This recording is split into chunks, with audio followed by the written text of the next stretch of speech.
Hello everyone, welcome to the study concept Madhya Pradesh MPPSC GK की MCQ series में आपका बहुत बहुत स्वागत है। 2020 का जो एमपीपीएससी 2020 होने वाला है उसके लिए ये फर्स्ट पेपर की जीके की सीरीज मैंने लेके आया हूँ, जिसमें कि ये इसका 8वां वीडियो है। 7 वीडियो लगातार आ चुके हैं। अगर आपने वो नहीं देखे हैं तो उनको जरूर देखें।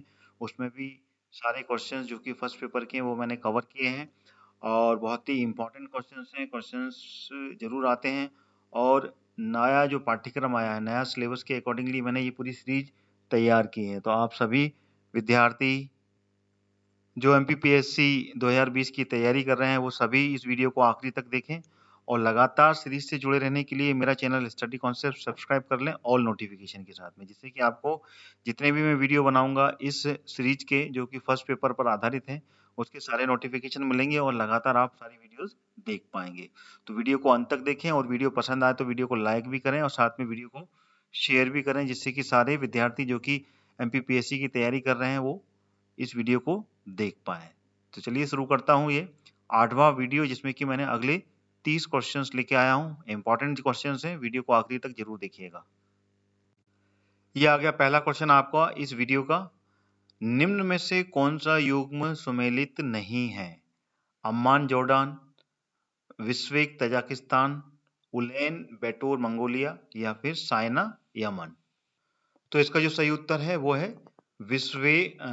Bishkek Tajikistan. ये युग्म सम्मिलित नहीं है। बाकी ये सब उसकी राजधानियां हैं। जॉर्डन की राजधानी अम्मान, ठीक है ना, और उलैन बटूर मंगोलिया की राजधानी, सनाइया यमन की राजधानी। बाकी तजाकिस्तान की जो राजधानी है वो है दुशांबे। ये तजाकिस्तान की राजधानी है। बाकी विश्वेक जो राजधानी है वो ये जो राजधानी है ये किर्गिस्तान की है, ठीक है, ना कि तजाकिस्तान की। इसलिए ये इसका आंसर, क्योंकि युग्म सुमेलित नहीं है, ये अपन को निकालना था, तो ये वाला सुमेलित नहीं है, ठीक है।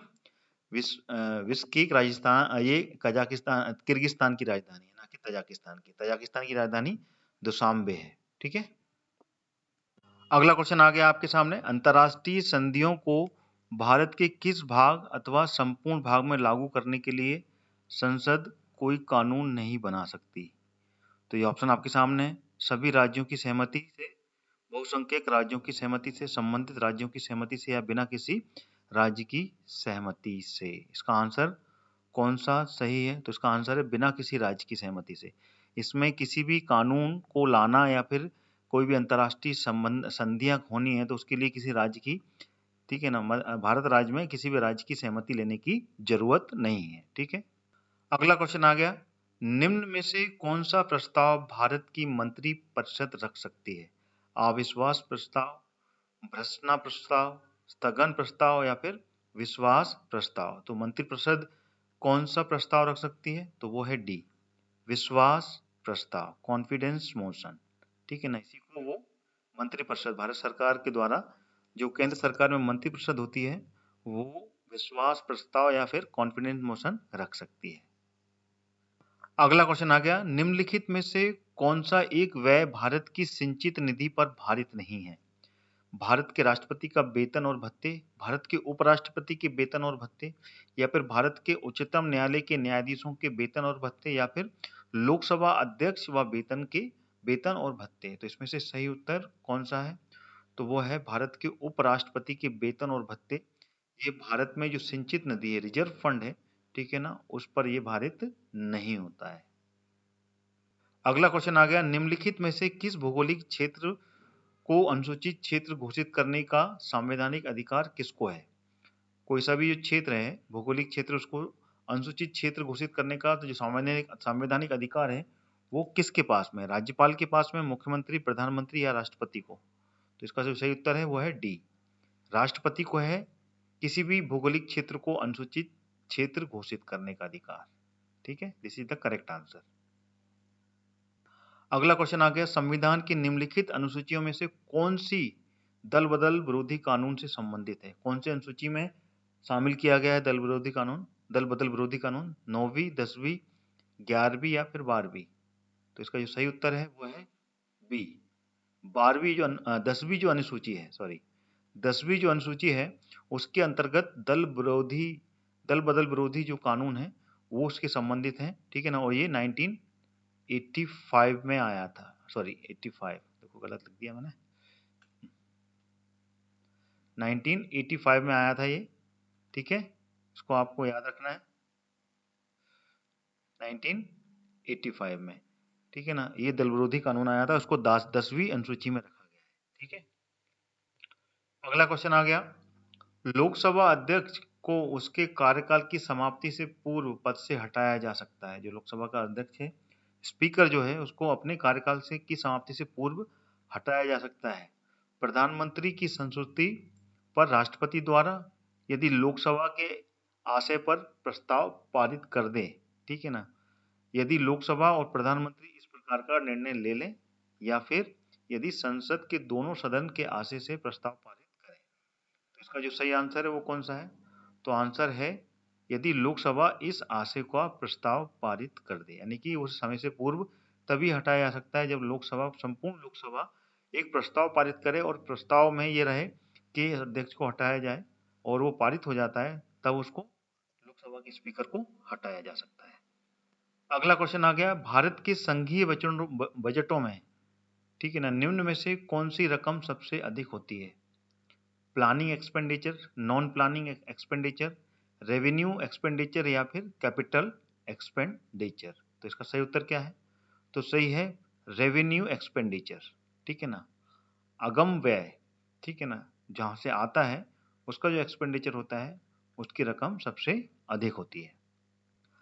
अगला क्वेश्चन हो गया, हिंदू समवृद्धि दर का संबंध निम्न में से किस समवृद्धि दर से है? जीडीपी, पॉपुलेशन, फूड ग्रेन या फिर पर कैपिटा इनकम। तो इसका जो सही उत्तर है वो क्या है? वो है जीडीपी, सकल राष्ट्रीय उत्पाद जो होते हैं, ठीक है ना, उस पर, उससे संबंधित है ये, ठीक है। अगला क्वेश्चन हो गया, अदृश्य निर्यात, इनविजिबल एक्सपोर्ट का अर्थ क्या होता है?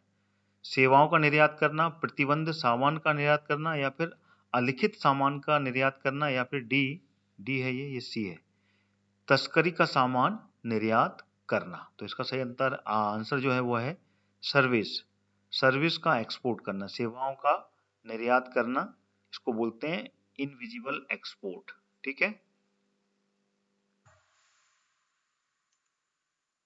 दोस्तों आगे बढ़ने से पहले मैं आपको बताना चाहता हूं अनअकैडमी के बारे में। अनअकैडमी लाया है आपके लिए फ्री प्लान, जिसमें आपको एमपी के टॉप एजुकेटर से पढ़ने का सुनहरा मौका मिलेगा। उसी के साथ में आपको मिलेगा 500 से ज्यादा free live access, live doubt clearing के साथ में, और 20,000 से ज्यादा practice questions, free mock test और उनके एनालिसिस, और भी बहुत कुछ। तो फ्री प्लान एक्सेस करने के लिए डाउनलोड करें अनअकैडमी का ऐप आज ही और यूज करें मेरा रेफरल कोड हरदयाल कुशवाहा, जो कि रेड कैपिटल लेटर में लिखा हुआ है। दोस्तों एक बहुत ही अच्छी गुड न्यूज है, अगर आप एमपीपीएससी प्रीलिम्स 2020 के लिए प्रिपरेशन कर रहे हैं तो अनअकैडमी अब सबके लिए लेकर आया है 5 दिन का फ्री एमसीक्यू फेस्टिवल। ये होगा 23 जनवरी से लेके 27 जनवरी तक। इसमें होंगे हर दिन 50 से ज्यादा live sessions bye top educators, और इसमें पूरा सिलेबस कवर होगा एमपीपीएससी प्रीलिम्स और अदर एग्जाम्स का। दोस्तों ये बहुत ही अच्छा चांस है अपनी प्रिपरेशन को बाकियों से आगे बढ़ने का, इसको मिस ना करें और आज ही एनरोल करें फ्री एमसीक्यू फेस्टिवल्स में। क्या आप अपनी तैयारी को मजबूत करने के लिए मॉक टेस्ट ढूंढ रहे हैं? तो अनअकैडमी लेकर आया है एमपीपीएससी प्रीलिम्स की फुल लेंथ टेस्ट। इसमें आपको मिलेंगे 50 से ज्यादा लाइव मॉक टेस्ट और एक्सेस मिलेगा 20 से ज्यादा फुल लेंथ मॉक टेस्ट का, जो कि पिछले महीने ही लाइव हुए हैं। यही नहीं, टॉप 3 रैंकर्स को मिलेगा अनअकैडमी का 1 मंथ फ्री सब्सक्रिप्शन प्लान। तो आज ही अपनी जीत की तारीख दर्ज करें अनअकैडमी के साथ। तो आइए जान लेते हैं अनअकैडमी के प्लस बैचेस के बारे में, जो कि आपकी हर जरूरत के लिए परफेक्ट हैं। जी हाँ दोस्तों, अब अनअकैडमी के साथ में आप अपने प्रिपरेशंस के जरूरत के अनुसार बैच ज्वाइन कर सकते हैं और अपनी एमपीपीएससी प्रीलिम्स 2020 की सिलेक्शन पक्की कर सकते हैं। ये सारे बैचेस बहुत ही जल्दी शुरू हो रहे हैं और आप अपनी प्रिपरेशंस में जहां पे भी हैं वहां से आपको बहुत मदद करने वाले हैं। तो आइए जानते हैं इन सभी कोर्सेज के बारे में। जो भी प्रीलिम्स 2020 क्लियर करना चाहते हैं ध्यान से सुने, उनके लिए बहुत ही इंपॉर्टेंट न्यूज है। आपकी तैयारी के लिए अनअकैडमी लेके आया है 60 डेज का क्रैश कोर्स। इस रिवीजन बैच में होगा लाइव थ्योरी रिवीजन दिन में, और रात में होगा live MCQ revision by same educators. दूसरा बैच होगा daily subjective wise MCQ live revision हर दिन। इन दोनों बैचेस में आपको 20 से ज्यादा फुल मॉक टेस्ट मिलेंगे और पीडीएफ नोट्स भी मिलेंगे। आप अपनी तैयारी के हिसाब से कोई भी बैच से पढ़ सकते हैं। अगर आप एमपीपीएससी की तैयारी शुरू कर रहे हैं और डेडिकेटेड गाइडेंस चाहते हैं तो आपको मैं foundation batch for MPPSC prelims and mains के लिए रिकमेंड करूंगा, जो स्टार्ट हो रहा है 26 जनवरी को। ये 10 मंथ का कोर्स है। इसमें आपको मिलेगी live access with top educators, PDF revision notes और वीकली मेगा क्विज। इन सभी कोर्सेज के लिंक मैंने वीडियो के डिस्क्रिप्शन बॉक्स में डाल दिए हैं। अनअकैडमी पर आप एक ही सब्सक्रिप्शन में पा सकते हैं सभी कोर्सेज का एक्सेस। अब एक एमपीपीएससी का सब्सक्रिप्शन और सारे कोर्सेज आपके मोबाइल में। क्या आप रिवीजन कर रहे हैं और अपना रिवीजन अपनी स्पीड में करने के लिए आप रिकॉर्डिंग रिवीजन बैच ज्वाइन कर सकते हैं। संपूर्ण ज्ञान में आपको सारे रिकॉर्डेड रिवीजन सेशन मिलेंगे जिनमें आप अपने पेस के हिसाब से पढ़ सकते हैं डाउट क्लियरिंग के साथ में। और संकल्प बैच में आपको मिलेगा डेडिकेटेड डाउट क्लियरिंग आपके रिवीजन को बूस्ट करने के लिए। रिवीजन इज वेरी इंपॉर्टेंट, इसलिए आज ही ज्वाइन करें इस सारे बैचेस को। जिन लोगों ने प्रीलिम्स 2020 क्लियर कर लिया है उन सभी को मेरी तरफ से मैनी कंग्रेचुलेशंस, बहुत बहुत बधाई। अब आप अपने मेंस की तैयारी में बिल्कुल भी चूक ना करें। आप लोगों के लिए अनअकैडमी लेकर आया है स्वप्न पूर्ति बैच, जिसमें आपको 35 दिनों में एमपीपीएससी मेंस की कंप्लीट प्रिपरेशन कराई जाएगी with dedicated answer writing practice के साथ। तो आज ही अपनी सफलता की सीढ़ी को एक कदम और आगे बढ़ाएं अनअकैडमी के साथ में। अनअकैडमी का सब्सक्रिप्शन लेने के लिए बस आपको प्ले स्टोर पर जाना है और अनअकैडमी का लर्निंग ऐप डाउनलोड करना है। इसमें आप अपना गोल एमपीपीएससी और व्यापम को चूज करना है और प्लस कोर्सेज में जाकर अपने मनचाहे बैचेस को एनरोल करना है और फिर बाद में गेट सब्सक्रिप्शन का जो बटन है उसको क्लिक करना है। इंस्टेंट 10% का डिस्काउंट पाने के लिए मेरा रेफरल कोड, जो कि रेड कलर में कैपिटल लेटर में लिखा हुआ है हरदयाल कुशवाहा, उसको एंटर करना है। तो देर किस बात की है दोस्तों, आज ही डाउनलोड करें अनअकैडमी का लर्निंग ऐप और एमपीपीएससी एंड व्यापम क्रैक करने के लिए तैयार हो जाएं। Let's crack it. अगला क्वेश्चन आ गया आपके सामने। संभावित ग्रामीण विकास कार्यक्रम पूरे देश में निम्नलिखित में से किस योजना में फैला? चौथी योजना, पांचवी, छठवीं या फिर आठवीं योजना? कौन सी पंचवर्षीय योजना में ये जो ग्रामीण विकास कार्यक्रम था वो पूरे देश में फैला था? तो इसका आंसर है सिक्स्थ 5 ईयर प्लान जो था उस समय ये फैला था। और ये कब का था? 1980 से लेके 85 के बीच में ये सिक्स्थ 5 ईयर प्लान था और इस समय ये सबसे ज्यादा फैला था, ठीक है ना। और सबसे मजे की बात यह है कि इस समय जो इंडियन इकोनॉमी का ग्रोथ था वो बहुत ही जबरदस्त था, ठीक है ना। एक्सपेक्टेड था 5.2% का, लेकिन ग्रोथ 5.7% रही थी, ठीक है ना, इस छठवीं पंचवर्षीय योजना में, जो कि 1980 से लेकर 1985 के बीच में था, ठीक है। चलिए अगला क्वेश्चन आ गया। भारत में विदेशी मुद्रा भंडार में सबसे बड़ा हिस्सा जिसका है वह है किसका है, बताइए।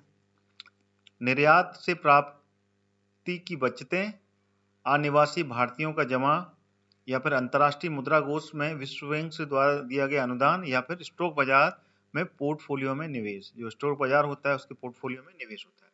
इसका जो सही उत्तर है वो बिल्कुल सही है, डी।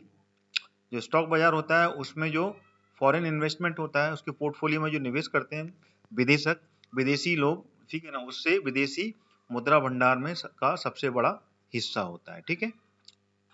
अगला क्वेश्चन आ गया। भारत के विदेशी विनिमय कोष के संबंध में निम्न में से कौन सा कथन सत्य नहीं है? विदेशी विनिमय मतलब के फॉरेन ट्रांजैक्शन, ठीक है ना, फॉरेन जो एक्सचेंज होता है, ठीक है ना, वो वाला कोष। तो निम्न इसमें भारतीय रिजर्व बैंक के पास में विद्यमान स्वर्ण एवं विदेशी मुद्रा परिसंपत्ति सम्मिलित होती है, या फिर विशेष आहरण अधिकार इसमें सम्मिलित नहीं होते हैं, या इसे रिजर्व बैंक में रखा जाता है, या फिर भारत में विदेशी विनिमय की वर्तमान स्थिति संतोषप्रद है। तो कौन सा कथन इसमें से सत्य नहीं है? तो इसका आंसर है बी, विशेष आहरण का अधिकार इसमें सम्मिलित नहीं है। ये सत्य नहीं है, ठीक है। तो this is the correct answer, यानी कि ये विशेष का भी उसके पास में अधिकार होता है, ठीक है ना। स्पेशल ड्राइंग राइट्स भी होते हैं भारत में, विदेशी एक्सचेंज जो रिजर्व होता है, कोष होता है उसमें। अगला क्वेश्चन आ गया, भारतीय रुपए की पूर्ण परिवर्तनीयता के प्रश्न का परीक्षण जिस समिति द्वारा किया गया वह कौन सी समिति है? बताइए। बागुल समिति, रंगराजन समिति, तारापुर समिति द्वितीय, या फिर हासिम समिति? तो इसका सही उत्तर कौन सा है? तो इसका आंसर है तारापुर समिति द्वितीय, ठीक है ना। इसने निर्णय लिया था ये, ठीक है, भारतीय रुपए को पूर्णतः परिवर्तनीयता के प्रश्न का परीक्षण, ठीक है ना, इस समिति के द्वारा किया गया था, तारापुर द्वितीय समिति, ठीक है। दूसरी समिति दो थी इसकी, तो ये दूसरी जो समिति बनी थी उसने इस पर प्रश्न का परीक्षण किया था, ठीक है। अगला क्वेश्चन आ गया, भारतीय स्टेट बैंक ऑफ इंडिया का राष्ट्रीयकरण कब किया गया था? 1 जनवरी 1949, 26 जनवरी 1950, 1 जुलाई 1955 या फिर 1 अप्रैल 1956? तो इसका सही उत्तर है सी, 1 जुलाई 1955 को स्टेट बैंक ऑफ इंडिया का नेशनलाइजेशन किया गया था, राष्ट्रीयकरण किया गया था। अगला क्वेश्चन आ गया, सर्वोत्तम कोटि का संगमरमर मिलता है कहां से? जैसलमेर, मकराना, गिरिडीह या फिर मुंगेर से?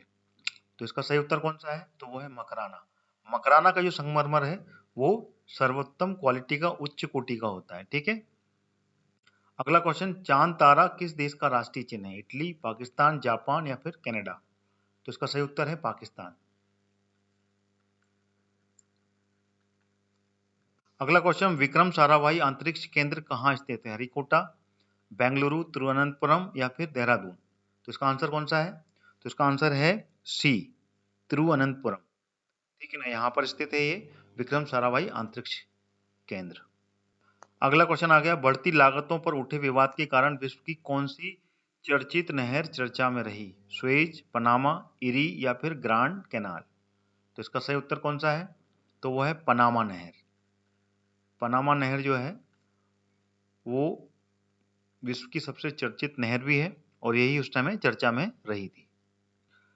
भारत का राष्ट्रीय चिन्ह है अशोक स्तंभ, कमल का फूल, बरगद का पेड़ या फिर गुलाब का फूल? सिंपल क्वेश्चन है, आंसर भी बहुत ही सिंपल है, अशोक स्तंभ। अशोक स्तंभ है जो कि भारत का राष्ट्रीय चिन्ह है। और अशोक स्तंभ कहाँ से लिया गया है? ये मौर्य वंश का है, ठीक है ना, मौर्य वंश का है और ये दिल्ली में स्थापित किया गया है, ठीक है, मौर्य वंश का। अगला क्वेश्चन आ गया, भारत में सती प्रथा कब प्रतिबंधित की गई थी? 1828, 1829, 1831 या 1835?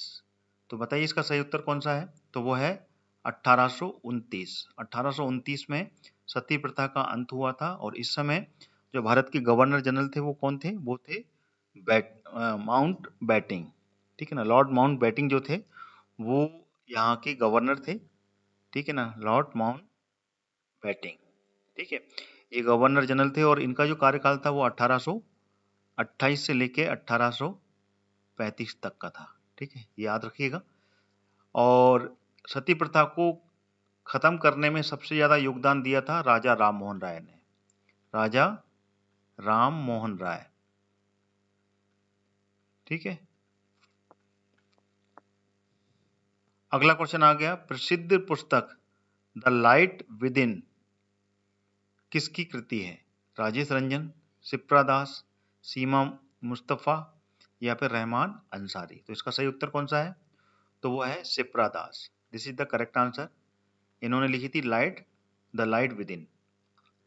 अगला क्वेश्चन आ गया, अभिनव भारत के संस्थापक कौन थे? वीरेंद्र घोष, भूपेंद्र नाथ, मास्टर सूर्यसेन या फिर बीडी सावरकर? तो इसका सही उत्तर है बीडी सावरकर। इन्होंने ही अभिनव भारत या फिर इसको इंग्लिश में बोलते हैं young India society, young India society, इसकी शुरुआत की थी। और इसकी शुरुआत कब हुई थी? 1904 में। वीडी सावरकर और इनके जो ब्रदर थे गणेश दामोदर सावरकर, इन दोनों ने मिलके इसकी शुरुआत की थी, ठीक है। तो ये सब याद रखिएगा, ये दोनों भाइयों ने मिलकर इसकी शुरुआत की थी, वीडी सावरकर और गणेश दामोदर सावरकर ने 1904 में। अगला क्वेश्चन आ गया, मुंबई में स्थापित प्रथम भारतीय महिला बैंक का उद्घाटन किसने किया था? डॉक्टर मनमोहन सिंह, पी चिदम्बरम, सोनिया गांधी या फिर रघुराम राजन? तो इसका सही उत्तर है डॉक्टर मनमोहन सिंह। उस समय के ये प्रधानमंत्री थे और उन्होंने इसकी शुरुआत की थी, और ये जो चालू हुआ था ये 2013 में मुंबई में इसकी स्टार्टिंग हुई थी, ठीक है ना। और इसकी एग्जैक्ट डेट जो थी 19 नवंबर 2013 को इसकी शुरुआत कर दी गई थी, ठीक है ना। अगला क्वेश्चन आ गया, निम्न में से किस नगर का नाम चंद्रशेखर आजाद नगर घोषित किया गया है? भाभरा, झाबुआ, रतलाम या फिर सतना? तो इसका सही उत्तर है भाभरा। भाभरा जो क्षेत्र है उसको चंद्रशेखर आजाद नगर के नाम से इसका नाम घोषित किया गया है। भाभरा जो कि कहाँ पर है, ये किस क्षेत्र में है? ये झाबुआ के निकट में ही है, ठीक है ना, अलीराजपुर में। अलीराजपुर का जो क्षेत्र है, ठीक है ना, वहां पर स्थित है ये चंद्रशेखर आजाद नगर। उन्हीं की जन्मस्थली है ये, ठीक है, जन्मभूमि है भाभरा, जहाँ पे इनका जन्म हुआ था चंद्रशेखर आजाद जी का। तो उसका नाम बदलकर चंद्रशेखर आजाद नगर घोषित किया गया है। अगला क्वेश्चन आ गया, प्रदेश के किस संभाग में सर्वाधिक जिले शामिल हैं? इंदौर, जबलपुर, उज्जैन या फिर ग्वालियर? इसका आंसर कौन सा है ये आपको बताना है। तो इसका जो सही उत्तर है वो है, सर्वाधिक जिले बताए हैं तो ये दोनों ही सही हैं इसके। इन दोनों में ही सबसे अधिक जिले हैं। इंदौर में भी 8 हैं और जबलपुर में भी 8 जिले आते हैं, ठीक है ना। उसके बाद में उज्जैन में 7 आते हैं और ग्वालियर में 5 जिले आते हैं, ठीक है ना। सबके बारे में मैंने जानकारी दी है, जिले और संभाग पर जो मैंने वीडियो बनाया हुआ है, मध्य प्रदेश जीके की जो प्लेलिस्ट है वहां से आप उसको देख सकते हैं, ठीक है। अगला क्वेश्चन आ गया, निम्नलिखित में से कौन सा वृक्ष मध्य प्रदेश का राज्य वृक्ष है? आम, बरगद, पीपल या फिर अशोक? तो इसका जो सही उत्तर है वो कौन सा है?